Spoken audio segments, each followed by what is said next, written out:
eavesdropping.com, and you had a complaint. Yeah, hi, how you doing? Great, great.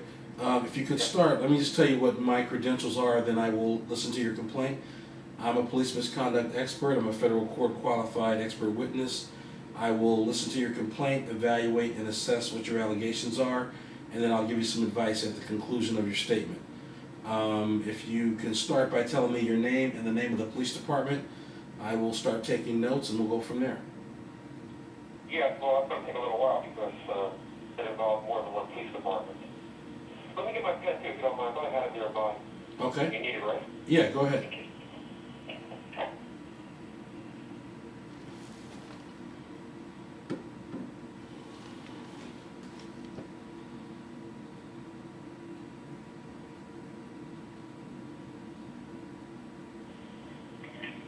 Okay, yes, sir. My name is Carmine Bocassini.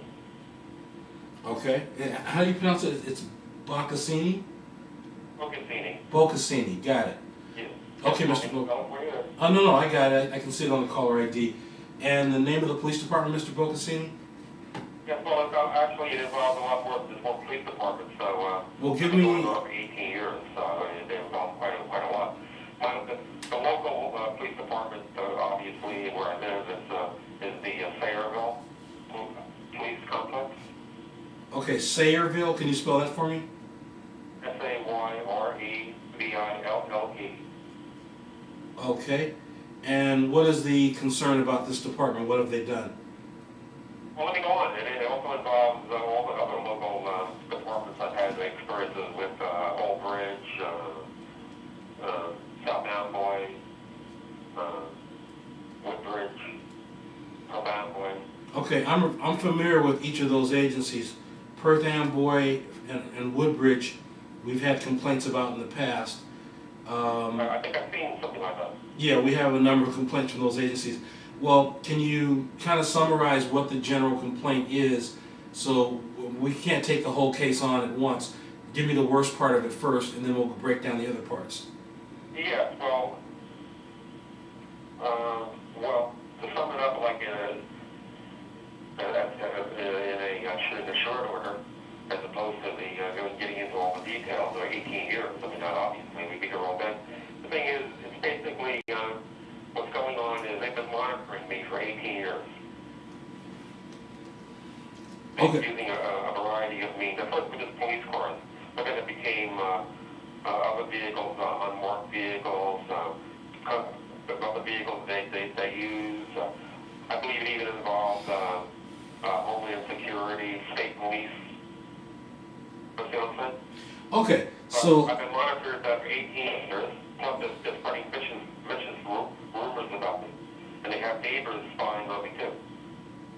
okay. So when I go out to my garage and pull my car out, the neighbor hears me leaving. I believe that they notify them and then they monitor me already as soon as I'm out of the driveway. Okay, and are they following you in a way that you can actually observe them, or is it something more covert? It's more clandestine now. Used to be more covert. Used to be just regular police cars. For example, I used to come home. It's gone for years. I used to have to come home from my destination and then arrive home and back in my garage, and I would see I live on a corner, a main road, and a side street. I would see two police cars going in opposite directions, pass each other 3-4 times. I continually drive up and down the main road. Mm-hmm. Harassment. And then coming out of stores, I would see them parked all the time. Now it's unmarked vehicles or people who they're helping. They're having people help them. Like I said, neighbors who are spying. They have there's a first aid with they annoy me too with the siren. Either it stops or starts at my house, and it's not like a normal siren. It's like harassing sound, like where they would make it seem like they're intermittent and loud and then soft. You follow what I'm saying? Yes. Now, they would be using just to pass the car. Okay. Now, when these events are taking place, have you ever been with someone else who saw the same thing, or is it just when you're in the car by yourself? In the past, there have been people who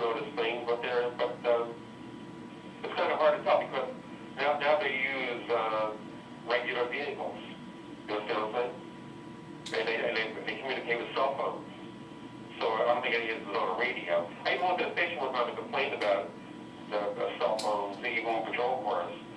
And at that time they said that they're not supposed to be using cell phones, but there's nothing they can do about it. And I think later now they do have cell phones. Okay. Do you know why? Do you know why they're following you, or doing this electronic harassment? Yes, or the vicious rumors.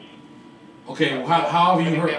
How have you heard the room? How have the rumors been reported to you, and what is the source of the rumors? Okay, the rumors were reported to me by some people that I used to deal with, like vendors, and he told me what the authorities are telling him, and so it's really very vicious, disturbing. He told me that this is what he told me, that the authorities said that I deal in child pornography, that I'm gay, that what else? That I'm a sex offender. Okay, and I don't want to offend you, but none of those things are true, correct? Absolutely. I don't have any record at all. None of those things are true. I'm a Vietnam veteran. I'm a third-generation combat veteran. When I was in Vietnam, when I was drafted, if I was gay, believe me, I'd be yelling it out of my lungs because they wouldn't draft me. Okay. All right. And at this point, you basically have been harassed in terms of when you travel, when you leave your home, and are they doing things at your house as well? Yeah. And also when I go to stores, they have stores, the security watch me. I have people, they watch me come out of the store after I leave, or there's cars in a parking lot that's watching me. I can look across the road, I can see a car parked across the road, and then as soon as I leave, that the car would get ready to leave, the car would leave. You see what I'm saying? I do. Even just regular vehicles. They're using I believe Homeland Security too. Okay. They ride around in just cars, I guess, that they confiscate or something, and just regular ordinary cars. Sometimes you can tell these cars are, and a lot of them don't have the license plate light on. Okay. License plate lights. Okay. Well, let me stop you there and tell you that you may have a complaint if what you can say about this can be proven. At this point, there doesn't seem to be a lot of supportive evidence other than your own personal experience, which is sometimes sufficient in some complaints. But I can tell you, to get someone punished, disciplined, or fired over this, you're going to need more than your word. You will need some sort of an investigation. Have you hired a private investigator or someone outside of your family unit that can document this? No, I haven't. But backing up a bit, it doesn't involve just one person. It's like a collusion. You understand? Well, even to sue. Involves a lot of people. Okay. Well, even to pursue an action against an organization or several organizations, you're going to need substantial evidence. I'm sure we can help you, but I can tell you we won't be able to do very much with just a witness statement that involves you and no other party. We would need someone to corroborate what you've told us. Well, I've had a couple of people tell me, the party thing